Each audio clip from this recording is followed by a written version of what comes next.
Hello everyone, welcome back to my channel. तो आज हम लोग पढ़ने वाले हैं history chapter number 2 European colonialism. Okay, और मैं उम्मीद करती हूँ कि अगर आप लोग जो भी ये वीडियो देख रहे हो, आप लोगों ने पहले लेक्चर 1 एंड लेक्चर 2 देखा होगा, क्योंकि उसके आगे का ही मैंने ये कंटिन्यू किया है। अगर आप लोग वो नहीं देखोगे तो ये चीज़ बिल्कुल समझ नहीं आने वाली है। सो अगर आप लोगों ने नहीं देखा तो लिंक डिस्क्रिप्शन में मिल जाएगी। ओके, और हमने प्रीवियस लेक्चर तक का कहाँ तक पढ़े थे? 2.3 तक का अब हम लोग शुरू करने वाले हैं। 2.2 तक का अब हम लोग शुरू करने वाले हैं 2.3 यूरोपियन कॉलोनियलिज्म से। Okay, America.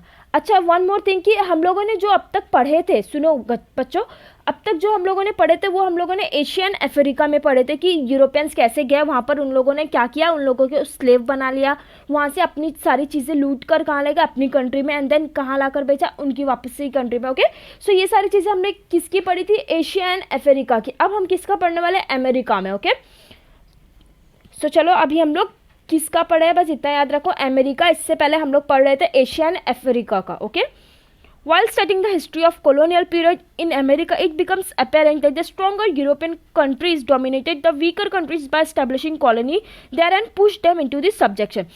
तो देखो, जब हम लोग कॉलोनियलिज्म की हिस्ट्री पढ़ेंगे तो ये बहुत ही ऑब्वियस एंड अपेरेंट है कि यूरोपियंस बहुत स्ट्रांग थे और उन लोगों ने अपने से जो भी वीक कंट्री थी वहाँ पर गए और उन लोगों को क्या किया? डोमिनेट किया, यानी कि उन लोगों पे अपना रूल किया और वहाँ के लोगों को स्लेव बना कर रखा था। And push them into the subjection, यानी कि क्या किया था? Push them into the subjection, यानी कि उनको पूरा का पूरा अपनी कंट्रोल में पुश कर लिया था। Okay, the Europeans migrant seize the land of original inhabitants in America and if needed massacred them. Okay, so जो ओरिजिनल इनहेबिटेंट्स क्या होता है कि जो ओरिजिनली नेटिव होते हैं उस जगह के, जैसे कि अब मैं महाराष्ट्र हूँ और मैं महाराष्ट्र में रह रही हूँ, तो मैं कौन हूँ? इधर की नेटिव हूँ। ओके, इनहेबिटेंट हूँ मैं महाराष्ट्र की। ठीक है, इनहेबिटेंट्स मतलब होता है नेटिव, जो जहाँ का रहता है वो वहाँ का नेटिव है, तो उसे क्या बोलेंगे? इनहेबिटेंट्स। ओके, आप गुजराती, आप गुजरात में रह रहे हो तो आप क्या हो? वहाँ के नेटिव हो, वहाँ के इनहेबिटेंट्स। ओके, सो जो अमेरिका के इनहेबिटेंट्स थे वो लोगों को यूरोपियन माइग्रेंट्स यानी कि यूरोपियन लोगों ने क्या किया कि उनका पूरा जो लैंड है वो सीज कर लिया था। सीज यानी क्या होता है? उनके पूरे लैंड को छीन लिया और अपना बना लिया था फोर्सफुली। ओके, उनके लैंड को छीन कर अपना बना लिया यूरोपियंस ने। अमेरिकन्स जो इनहेबिटेंट्स थे उनकी सारी लैंड ले लिए, सारी चीज़ें ले लिए और क्या कहा कि ये हमारा है। और अगर किसी ने रोकने की कोशिश किया उन्हें, तो मस्कर्ट देम। मस्कर्ट मतलब क्या होता है कि खून खराबा। ठीक है, अगर कोई भी इतनी जुर्रत करता था कि उन लोगों को बोल सके कि यूरोपियंस ये हमारा नेशन है, ये हमारा कंट्री, ये हमारा लैंड है, तो क्या करते थे? उनको मार देते थे, massacred them. Okay, they destroy the local kingdoms in Peru and Mexico. The original inhabitants were forced into the slavery. तो उन लोगों ने डिस्ट्रॉय कर दिया किंगडम्स पेरू एंड मैक्सिको के, और जो अमेरिकन्स के ओरिजिनल इनहेबिटेंट्स थे उन लोगों को स्लेवरी में फोर्सफुली डाल दिया। Okay, now Portugal and Spain were on the forefront in the competition among the European nations to establish colonies. तो देखो, अगेन मैंने बोल रही हूँ कि अगर आप लोगों ने वीडियो लेक्चर 1 एंड 2 नहीं देखा तो ये पहले छोड़ दो इस वीडियो को, इससे स्किप कर दो और वहाँ पे जाकर वापस से देखो, क्योंकि देखो हम लोगों ने पहले भी क्या पढ़ा प्रीवियस लेक्चर में कि जो भी पहले थे उन लोग क्या बोलते थे? यूरोपियंस की हमको हमारा सुप्रीमेसी चाहिए, हमको हमारी कंट्री सबसे आगे लेके जानी, यूरोपियंस बोल रहे थे ऐसा। लेकिन अब क्या हुआ कि उन लोग क्या बोलने लगे कि हम सारे यूरोपियंस का नहीं देखेंगे, यूरोपियंस सारी अपनी अपनी कंट्री देखेंगे, फ्रेंच अपना देखेगा, स्पेन अपना देखेगा, पोर्चुगल अपना देखेगा, ऐसे बोल रहे थे। ओके, तो जो ये सारी यूरोपियंस कंट्री थे उसमें स्पेन और जो पोर्चुगल है वो सबसे फोरफ्रंट मतलब क्या होता है? फोरफ्रंट यानी कि सबसे आगे। ठीक है, उन लोगों में आपस में ही कॉम्पिटिशन था ना कि क्या होगा, अब हम लोग सब अपना अपना देखेंगे, जिसके पास ज़्यादा पावर है, जिसके पास ज़्यादा सुप्रीमेसी है, वो क्या होगा? सबसे ग्रेट होगा, ऐसे बोल रहे थे। तो उसमें ये जो यूरोपियंस कंट्री थे उसमें सबसे ज़्यादा किसके पास आ गई थी लैंड पावर वगैरह? पोर्चुगल एंड स्पेन के पास। ओके, कंपटीशन में सबसे आगे कौन थे? Portugal and Spain. Portugal brought Brazil in the American continent under their rule. ठीक है, पोर्चुगल ने ब्राज़ील अपने कॉन्टिनेंट में ले आया है। And so did Spain by taking hold of Mexico, और स्पेन ने मैक्सिको के अपने कंट्रोल में ले लिया। Okay, there they discover gold mines. Spanish coloniser brought slaves from Africa to cultivate sugar cane and tobacco in the American field. तो वहाँ पर उन लोगों ने गोल्ड माइंस डिस्कवर किया और जो स्पेनिश लोग थे उन लोगों ने अफ्रीका के लोगों को स्लेव बनाकर लाया अमेरिका में, ठीक है, अफ्रीका के लोगों को अमेरिका में स्लेव बनाकर लाया ताकि वो लोग शुगर केन कल्टीवेट कर सके, ठीक है, शुगर केन की खेती कर सके और टोबैको की खेती कर सके, कहाँ पर, अमेरिका में। All right. Now, however, once the Spanish discovered the mines of gold and silver, they concentrate more on mining the precious metal than agriculture. तो जब एक बार स्पेनिश लोग को gold mine and silver mines मिल जा रहा था तो उन लोगों का कंसंट्रेशन कहाँ था अब कि चलो gold mine and silver mine तो मिल गया, अब क्या करना है हमको, प्रीशियस मेटल्स ढूंढने हैं, ठीक है, प्रीशियस मेटल्स ढूंढते, एंड देन सबसे जो लास्ट प्रायोरिटी थी वो क्या थी, एग्रीकल्चर, ठीक है। दे established control over the entire coastline of South America.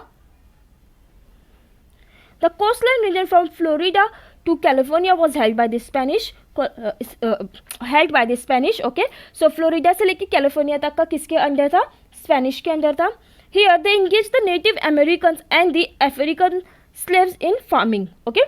So उन लोगों ने क्या किया कि जो अमेरिका नेटिव थे, अमेरिका के जो जो अमेरिका से ही ओरिजिनली बिलोंग करते थे वो लोगों को, और जो अफ्रीकन स्लेव्स वो लोग ने लाए थे, हम लोगों ने पढ़ा ना कि उन लोगों ने क्या लाए थे, टोबैको एंड शुगर केन की कल्टीवेशन के लिए अफ्रीका से स्लेव्स लेकर आए थे। तो ये दोनों को उन लोगों ने अमेरिकन को एंड अफ्रीकन को किस में, स्लेव बनाकर फार्मिंग में डाल दिया। Okay, farming and mining earn the anonymous wealth.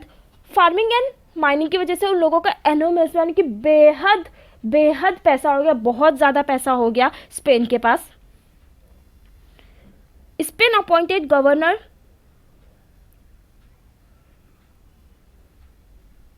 appointed governor to administer these regions.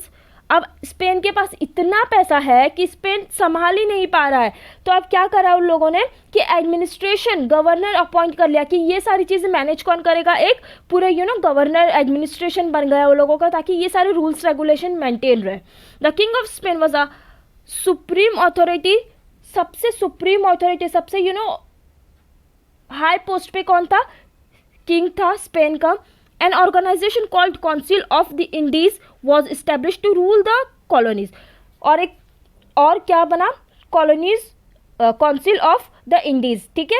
N organisation क्यों बना था ये, ताकि ये सारी चीज़ें मैनेज हो सके स्पेन में, उन लोगों का बिजनेस वगैरह की कहाँ पे क्या एक्सपोर्ट करना है, कहाँ से क्या लाना है, मार्केट कैसी चलनी चाहिए, किससे कैसा टैक्स आ रहा है, ये सारी चीज़ें मैनेज करने के लिए an organisation called council of Indies बना। ओके,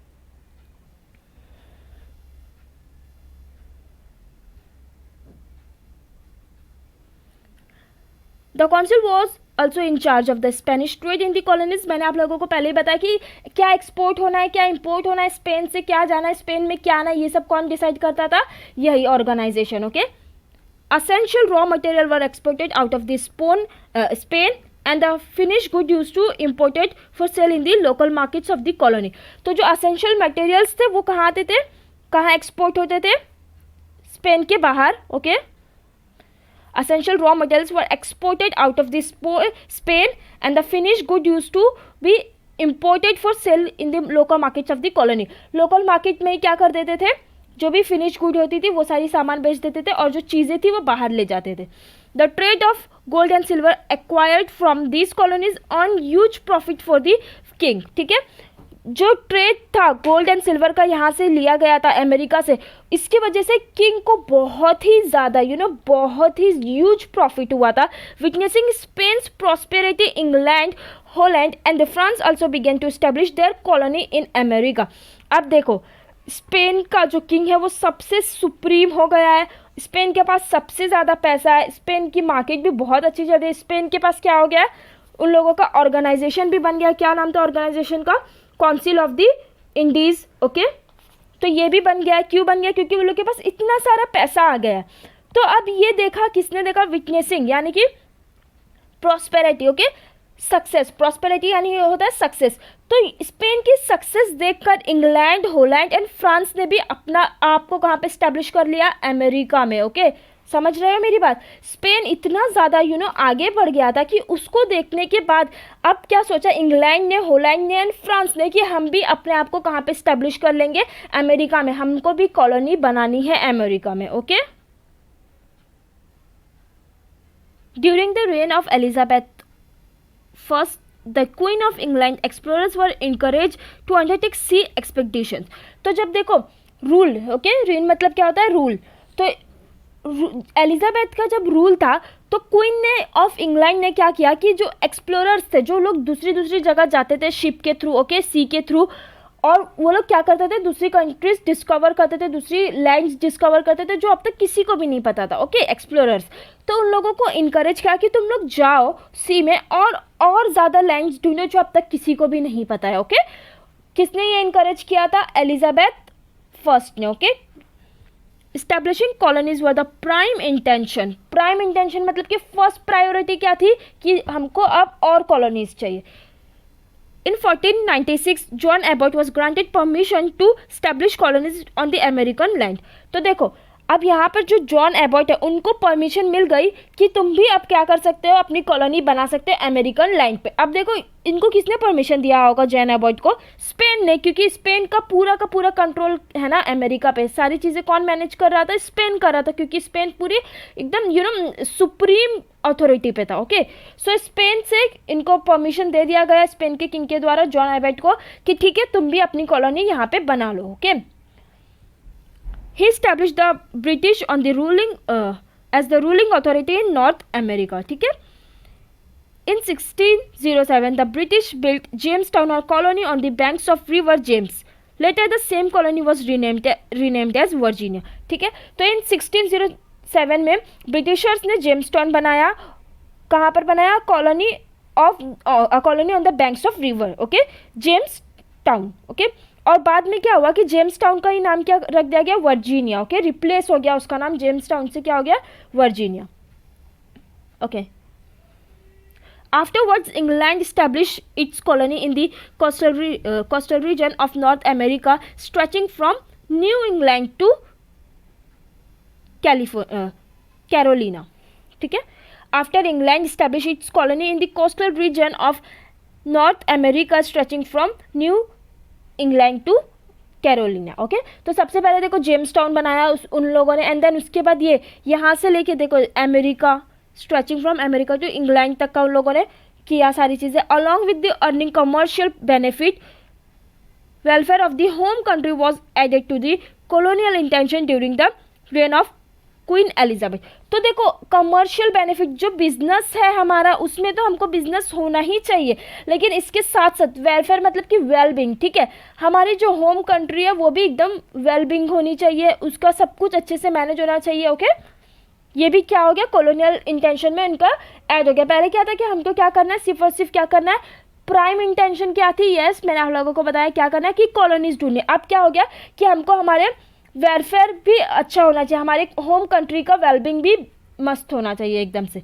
ये किसके द्वारा हुआ गया था, ये जब क्वीन एलिजाबेथ, देखो रेन मतलब होता है कि रूल, ओके, जब क्वीन एलिजाबेथ का रूल था तो ये सारी चीज़ें और एडिट हो गई। सबसे पहले उन लोगों ने बोला कि हमको सबसे ज़्यादा क्या करना है, फोकस, कि हमारा प्राइम इंटेंशन है हमको लैंड चाहिए और डिस्कवर करना। उसके बाद हमारा कमर्शियल बेनिफिट्स तो होना ही चाहिए, हमारी कंट्री को बिजनेस एकदम टॉप क्लास का होना ही चाहिए। उसके साथ साथ हमारी कंट्री के वेलफेयर भी अच्छा होना चाहिए।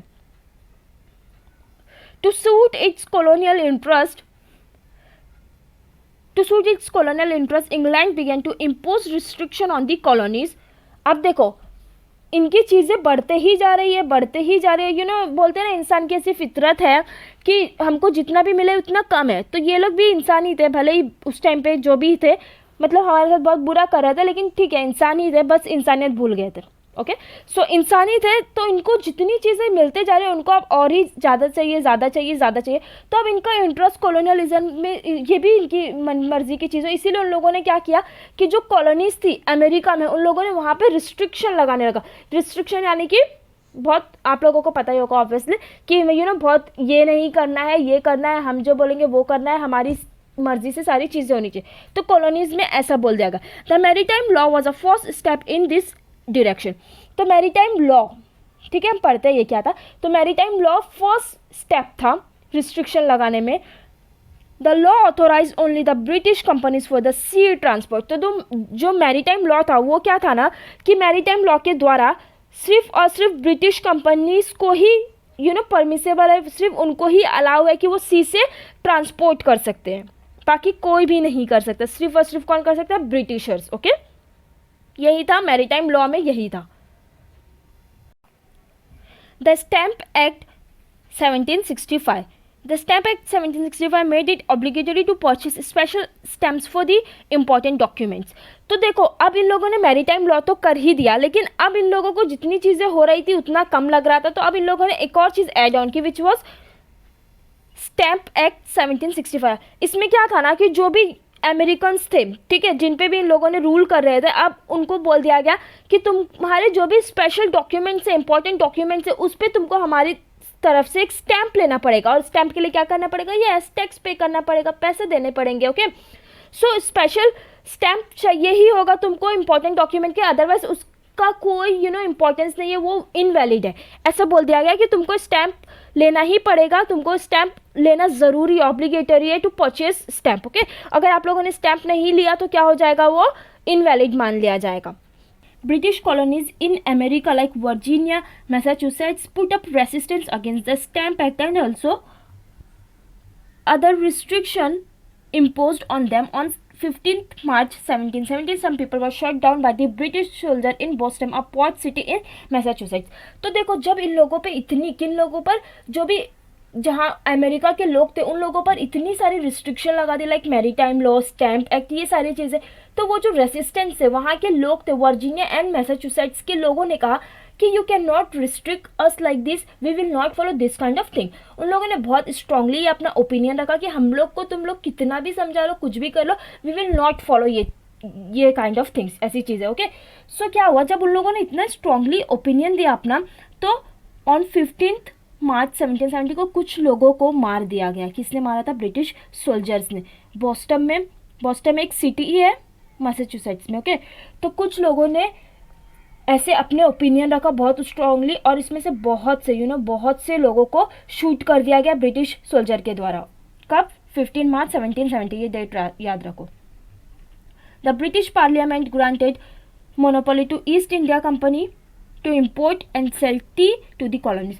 तो ब्रिटिश पार्लियामेंट ने क्या किया कि मोनोपोली दे दिया, किसे दे दिया, ईस्ट इंडिया कंपनी को। और मोनोपोली क्या होता है, मोनोपोली मतलब ना गाइस कि सिर्फ और सिर्फ उसके पास ही राइट है, वही एक पूरे मार्केट में सिर्फ और सिर्फ कौन सेल कर सकता है, T, east India company. Okay, उसके सिवा कोई भी नहीं बेच सकता है टी। मोनोपोली मतलब होता है कि सिंगल सेलर, सिर्फ उसके पास ही हक है, उसके पास ही अधिकार है कि वो ये चीज़ बेच सके। तो टी की मोनोपोली दे दी गई थी ईस्ट इंडिया कंपनी को। किसके द्वारा दी गई थी, पार्लियामेंट ने, ब्रिटिश पार्लियामेंट ने दिया था। People in the colonies had started demanding removal of this restriction impose on them and the autonomy. तो जो पीपल, लोग थे कॉलोनीज के, उन लोगों ने बोला कि तुम लोग ये सारी चीज़ें हटा दो, रिस्ट्रिक्शन हम पे, और हमको ऑटोनॉमी दे दो। ऑटोनॉमी यानी कि हमको खुद से जीने का अधिकार दे दो, हमको जो करना है, जो काम करना है, जो बेचना है वो हम करेंगे, ये सारी चीज़ें हटा दो, रिस्ट्रिक्शंस हम पे से हटा दो, कैसे ना कैसे। When the British government refused to yield to these demands, the American colonies declared boycott to British goods। तो जब उन लोगों ने इतना क्लियरली बोल दिया कि तुम हमारे पे से ये रिस्ट्रिक्शन हटा दो, तो ब्रिटिश गवर्नमेंट ने भी क्या बोल दिया, क्लियरली नहीं हटाएंगे, जाओ, ऐसे बोल दिया। ठीक है, येल्ड यानी कि रिफ्यूज़ कर दिया, उनकी चीज़ें एक्सेप्ट नहीं की। तो अब लोगों ने क्या बोला कि इन लोगों का बहुत ज़्यादा हो रहा है, हमारे लोगों को भी मार दिया, हम पे रिस्ट्रिक्शन लगा ही जा रहे, अब क्या करें हम लोग, बॉयकॉट, ब्रिटिश गुड्स जो भी आएगा उसको बॉयकॉट करना है।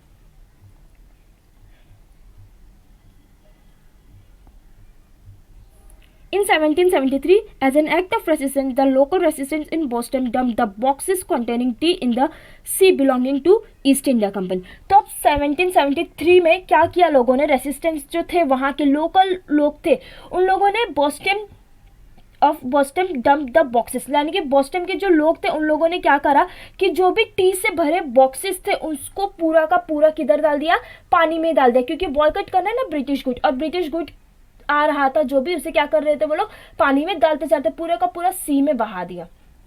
This event is also known as the Boston tea party. तो यही इवेंट, जब बॉस्टन के लोगों ने क्या किया था, ब्रिटिश गुड्स को पूरा बॉयकॉट करने का इरादा कर लिया था, और जब ब्रिटिश गुड इंपोर्ट होता था तो क्या करते थे, उसे पूरा का पूरा नदी में डंप कर देते थे। ओके, यही क्या है, बॉस्टन टी पार्टी। अब ऐसा मत सोचना कि, अब इसको ध्यान से सुनो, बॉस्टन टी पार्टी का एग्जाम में ये नहीं लिख के आना कि उन लोगों ने बोला चलो डूड चिल करते हैं, अब बहुत हो गई लड़ाई, ऐसा कुछ नहीं था। बॉस्टन टी पार्टी क्या था कि ब्रिटिश गुड को बॉयकॉट करना था, इसीलिए बॉस्टन के लोगों ने क्या किया था, टी के पूरे बॉक्सेस डंप कर दिए थे सी में। A federation of the colonies known as the Continental Congress was established। a federation, federation मतलब क्या होता है ना कि पूरे स्टेट के लोग एक साथ आके एकता से काम करते हैं, तो इसे क्या नाम दिया गया, सारे जब स्टेट के लोग एक साथ आ गए कि नहीं अब हमको मिलके एक साथ काम करना पड़ेगा तो ही हम लोग ये ब्रिटिशर्स का कुछ कर सकते हैं, तो इसे ही क्या बोला गया, कॉन्टिनेंटल कांग्रेस वॉज स्टैब्लिश। ठीक है, कॉन्टिनेंटल कांग्रेस, कॉन्टिनेंटल मतलब ये होता है कि एकता से, ठीक है, और कांग्रेस मतलब होता है कि मीटिंग, तो एकता से मीटिंग करके कुछ भी अपनी चीज़ों का डिस्कशन करना। इन 1774 a meeting of the Congress was called. ठीक है, अगेन देखो कांग्रेस का मतलब क्या होता है कि फॉर्मल मीटिंग होती है जहाँ पर लोग साथ आते हैं और जो भी इश्यूज होते हैं, जो भी उनके दिमाग में क्वेश्चंस होते हैं, वो सारे एक दूसरे में डिस्कस करते हैं एक दूसरे से वो लोग, ओके, कि इसका क्या सोल्यूशन निकाले, इसको कैसे हम लोग फेस करें। In this meeting known as the First Continental Congress, a strong opposition was expressed to the import of the British goods। तो ये जो फर्स्ट कॉन्टिनेंटल कांग्रेस मीटिंग थी उसमें बहुत ही स्ट्रांगली एक्सप्रेस यानी कि बहुत ही स्ट्रांगली शो किया गया उन लोगों का ओपिनियन कि हमें क्या करना है, ब्रिटिश गुड्स को अपोज करना है, उसको क्या करना है, बॉयकॉट करना है, और हमें इनको मतलब अपनी जान इनसे कैसे ना कैसे छुड़ाने, इनको हम परेशान करेंगे। ठीक है, तो उनकी चीज़ें पूरी क्या करनी है, डंप कर देनी है, उनको सारे बॉयकॉट करना है ब्रिटिश गुड्स को, okay. It was also decided to boycott British goods। This event ultimately gave a momentum to the American independence movement against European powers। So देखो जब इतना उन लोगों के पास पावर आ गया, मतलब पावर छोड़ो, हिम्मत आ गई उन लोगों में कि अब हम सब एक है। क्यों हिम्मत आ गई, क्योंकि सारे इकट्ठे हो गए थे, है ना, सारे यूनाइट हो गए थे। अब उन लोगों के पास इतने यूनिटी हो गई है, वो लोग सब मिलकर एक साथ करें तो कितने लोगों को क्या कर सकते हैं ब्रिटिशर। तो ये सारी चीज़ें जब होने लगी कि उन लोगों ने डंप कर दिया बॉक्सेस, बॉयकॉट करना शुरू कर दिया, उन लोगों की मीटिंग हो रही है, तो ये सारी चीज़ों से अल्टीमेटली यानी कि खुद ब खुद अमेरिकन इंडिपेंडेंस में थोड़ा सा मूवमेंट आ रहा था, थोड़ी सी चीज़ें इंप्रूव हो रही थी और अपने आप ही क्या हो रहा था, इंडिपेंडेंस हो रहा था। कहाँ पर, अमेरिका में।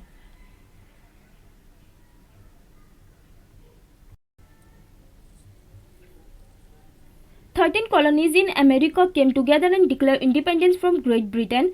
तो देखो 13 कॉलोनीज अमेरिका के साथ आई और उन लोगों ने बोल दिया कि अब हम लोग को ग्रेट ब्रिटेन नहीं रूल करता, अब हम लोग कौन है, इंडिपेंडेंट है, ओके।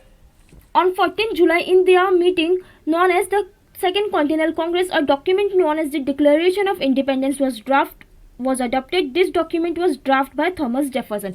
तो जब फर्स्ट कॉन्टिनेंटल मीटिंग हुई थी, आप लोगों को याद है, तो उसमें क्या बोला गया था कि अब हमको क्या करना है, ब्रिटिश गुड्स को बॉयकॉट करना है। लेकिन जो 14 जुलाई को सेकेंड कॉन्टिनेंटल मीटिंग हुई उसमें बोला गया कि अब हम लोग क्या है, इंडिपेंडेंट स्टेट है, अब हमको कोई रूल नहीं करता है, हम लोग क्या है, इंडिपेंडेंट है, और ये डिक्लेयर कर दिया गया। और ये this document was draft by Thomas Jefferson.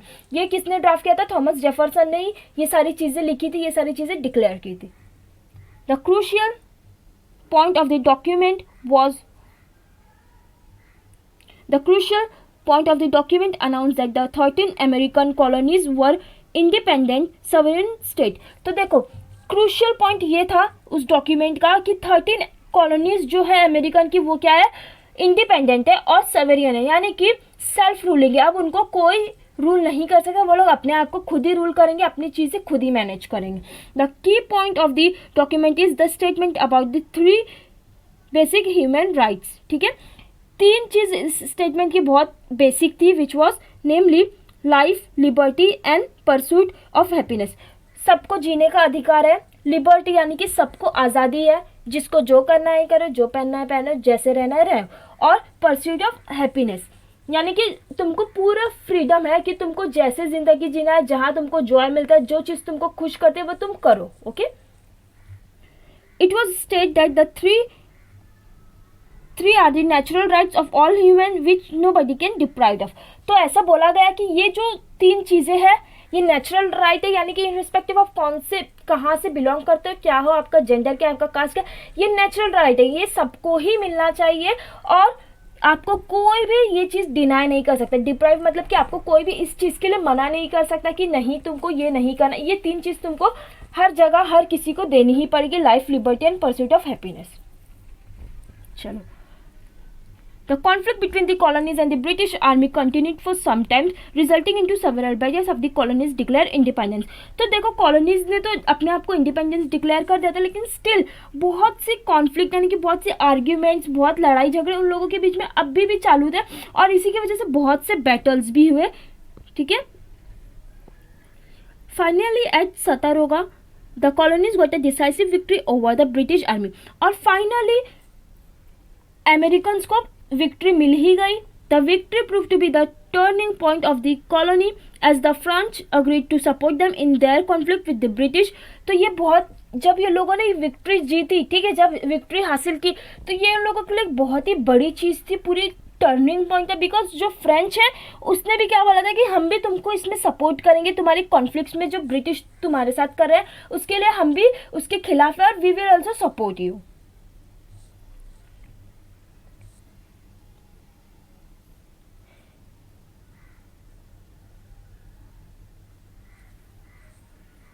Eventually, Spain also joined the colonies in their struggle for independence. French ने भी इन लोगों को ज्वाइन कर लिया था. अब उसके बाद इवेंचुअली एंड में स्पेन ने भी बोला कि हम भी तुम्हारा साथ देंगे इस स्ट्रगल में. On 17 October 1780 George Washington defeated the British army. George Washington ने 17 अक्टूबर 1770 को डिफीट कर दिया, यानी कि ब्रिटिशर्स को हरा दिया. On 19 October the British general Lord Cornwallis surrender and America became independent. ठीक है. तो देखो 7 को जॉर्ज वाशिंगटन ने डिफीट कर दिया था ब्रिटिश आर्मी को, और 19 अक्टूबर को जनरल लॉर्ड जो था कॉर्नवालिस उसने सरेंडर कर दिया था. ओके. और अमेरिका क्या बन गया, इंडिपेंडेंट पूरी तरह से. पहले उन लोगों ने इंडिपेंडेंट हो गया था वो पहले भी, बट ना बहुत सी उन लोगों को डिफ़िकल्टीज आ रही थी, इसकी वजह से बैटल्स जारी ही थे, बैटल्स कंटिन्यू हो ही रहते. बट नाउ उन लोगों को फाइनली सरेंडर जब कर दिया कॉर्नवालिस ने, तो इंडिपेंडेंस मिल गई थी.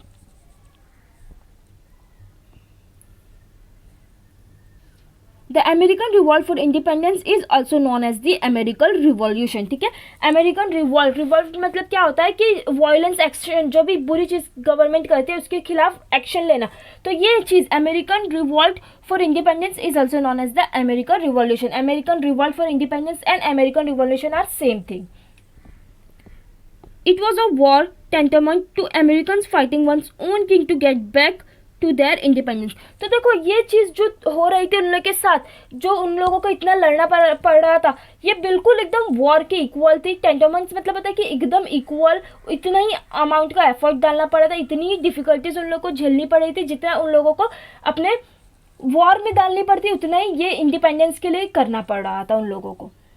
American prove to be the world that the subject have a right to fight the rulers who deny them their natural rights. Americans ने लोगों को एक नई राह दिखाया. अमेरिकन्स ने लोगों को ये प्रूफ किया कि तुमको अपने किंग से, अपनी गवर्नमेंट से जिससे भी लड़ना पड़ जाए तुम लड़ सकते हो, अगर तुमको कोई डिनाई कर रहा है तुम्हारे नेचुरल राइट देने के लिए.